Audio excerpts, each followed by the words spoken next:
આગળ વાત કરીએ ડભોઈ નગરપાલિકાની ચૂંટણીમાં કોંગ્રેસે સ્પષ્ટ બહુમતી મેળવી શહેરના રાજકીય માહોલમાં મહત્વપૂર્ણ ફેરફાર સર્જાયો છે।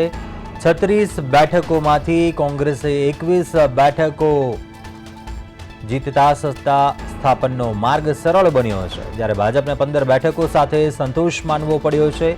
તાલુકા અને જિલ્લા સ્તરે ભાજપે મજબૂત પકડ જાળવી રાખી છે। ડભોઈ તાલુકા પંચાયતની 20માંથી 17 બેઠકો, જિલ્લા પંચાયતની તમામ 4 બેઠકો ભાજપના ખાતામાં ગઈ છે।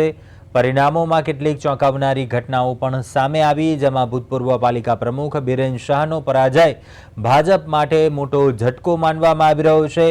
ત્યારે કોંગ્રેસના અગ્રણીઓ ગણાતા સુભાષભાઈ ભુજવાણી પણ જીત મેળવી શક્યા નથી।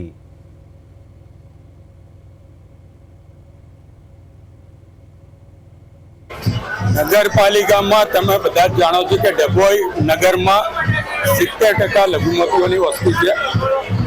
ભાજપે લઘુમતી પર વિશ્વાસ રાખીને 8 જેટલી સીટો આપી હતી, પણ એકમાત્ર ઉમેદવાર અમારા ભાજપના જીત્યા છે। તે છતાં 15 બેઠકો ભારતીય જનતા પક્ષ જીતવામાં સફળ રહ્યું છે નગરપાલિકામાં।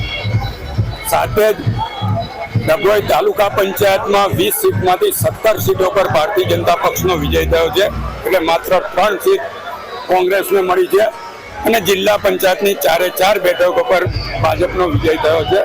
હું ડભોઈ તાલુકાના અને ડભોઈ નગરમાં ભારતીય જનતા પક્ષને ટેકો આપનાર તમામ મતદારોને દિલથી અભિનંદન આપું છું, શુભેચ્છા પાઠવું છું।